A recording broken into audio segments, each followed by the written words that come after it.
Multitask worker के 4,500 पद भरेंगे। प्रशासनिक ट्रिब्यूनल होगा बहाल। विधानसभा सत्र 19 से।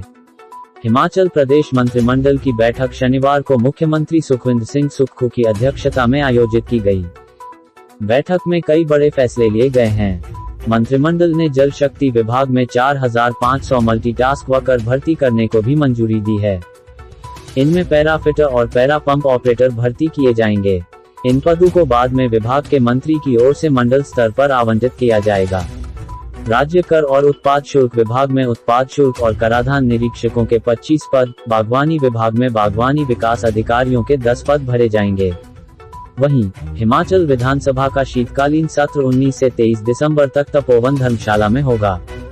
शनिवार को राज्य मंत्रिमंडल की बैठक में यह फैसला किया गया। इसकी सिफारिश राज्यपाल को भेजी जाएगी। हिमाचल के स्कूलों में अब 6 साल की आयु पूरी होने पर ही बच्चों को पहली कक्षा में दाखिला मिलेगा। राष्ट्रीय शिक्षा नीति के प्रावधान को राज्य सरकार ने शैक्षणिक सत्र 2024-25 से लागू करने का फैसला किया है। राज्य मंत्रिमंडल ने पर्यावरण संरक्षण के मकसद से शिमला शहर में 8 नई ग्रीन बेल्ट को मंजूरी दी है। इनमें निर्माण पर पूरी तरह से पाबंदी रहेगी। हिमाचल में 6 दिनों तक मौसम साफ। ऊना में 30 डिग्री सेल्सियस पहुंचा अधिकतम तापमान। हिमाचल प्रदेश की राजधानी शिमला समेत प्रदेश भर में शनिवार को मौसम साफ रहा। धूप खिलने से ऊना का अधिकतम तापमान बढ़कर 30 डिग्री सेल्सियस तक पहुंच गया है। मौसम विज्ञान केंद्र शिमला ने 24 नवंबर तक प्रदेश में मौसम साफ बना रहने का पूर्वानुमान लगाया है। पश्चिमी विक्षोभ के कमजोर होते ही प्रदेश में ठंड कम हुई है। शनिवार को अधिकतम तापमान में शुक्रवार के मुकाबले 2 डिग्री सेल्सियस की बढ़ोतरी दर्ज हुई। शिमला से अमृतसर के लिए नियमित फ्लाइट शुरू। सांसद सुरेश कश्यप ने दिखाई हरी झंडी।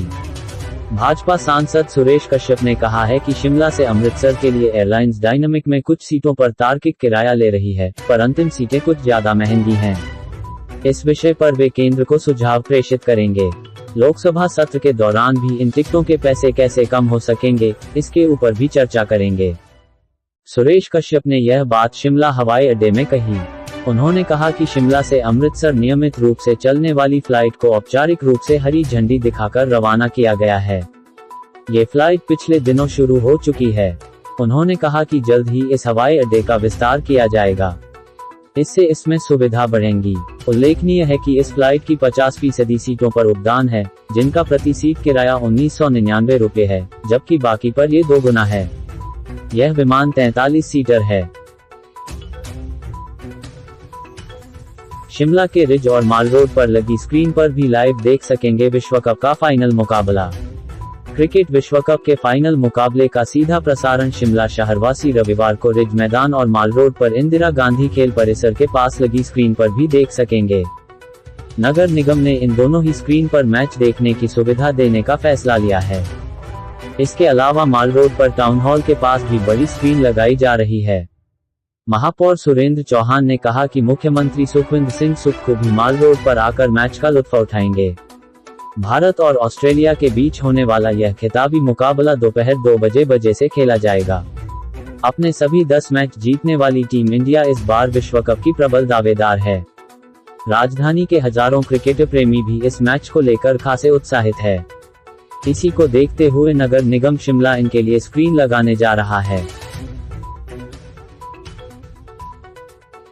भाजपा प्रदेशाध्यक्ष राजीव बिंदल बोले, हिमाचल में 2 लाख व्यक्ति नशे से प्रभावित, मिलकर लड़ने की जरूरत।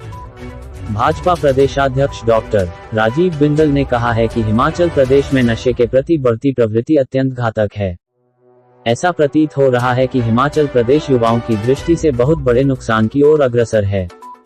उन्होंने कहा कि कुछ दिन पहले आई एक रिपोर्ट के मुताबिक हिमाचल प्रदेश में 2 लाख व्यक्ति नशे से प्रभावित हैं।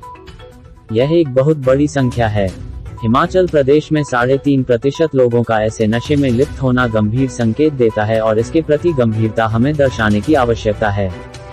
डॉक्टर बिंदल ने शनिवार को जारी बयान में कहा कि हिमाचल प्रदेश में नशा कहां से प्रवेश कर रहा है, कहां से परोसा जा रहा है, इसके कारोबारी कौन हैं, इसको उजागर करना और उनको ढूंढना अति आवश्यक और महत्वपूर्ण हो चुका है। उन्होंने कहा कि सरकार और समाज का दायित्व है कि आने वाली पीढ़ियों को इस जहर से बचाने और दूर रखने की आवश्यकता है। बच्चों पर नजर बनाए रखना और नशे से दूर रखना हमारा कर्तव्य है। उन्होंने कहा कि समाज को बच्चों का दृष्टिकोण बदलना पड़ेगा, उनको खेल, पढ़ाई और धार्मिक योजनाओं की ओर आकर्षित करना पड़ेगा। SBI में 8,283 पदों पर शुरू हुई भर्ती प्रक्रिया, हिमाचल में भरे जाएंगे इतने पद। बैंकिंग के क्षेत्र में नौकरी करने के इच्छुक युवाओं के लिए राहत भरी खबर है। भारतीय स्टेट बैंक में बम्पर भर्ती होने जा रही है। SBI में 8,283 पदों पर भर्ती प्रक्रिया शुरू कर दी है। हिमाचल प्रदेश के लिए भी 180 पद दिए गए हैं। विभाग ने इन पदों के लिए आवेदन मांगे हैं। यह आवेदन ऑनलाइन माध्यम से करने होंगे। भारतीय स्टेट बैंक में 8,283 पदों पर भर्ती शुरू की गई है। इन पदों में हिमाचल प्रदेश के लिए भी 180 पद दिए गए हैं। हिमाचल में भरे जाने वाले 180 पदों में सामान्य श्रेणी के लिए 74 पद, SC के लिए 45 पद, OBC के लिए 36 पद, EWS के लिए 18 पद और ST के लिए 7 पद निर्धारित किए गए हैं। इन पदों पर भर्ती के लिए अभ्यर्थी वेबसाइट पर जाकर ऑनलाइन आवेदन कर सकते हैं। ऑनलाइन आवेदन करने की अंतिम तिथि 7 दिसंबर 2023 निर्धारित की गई है।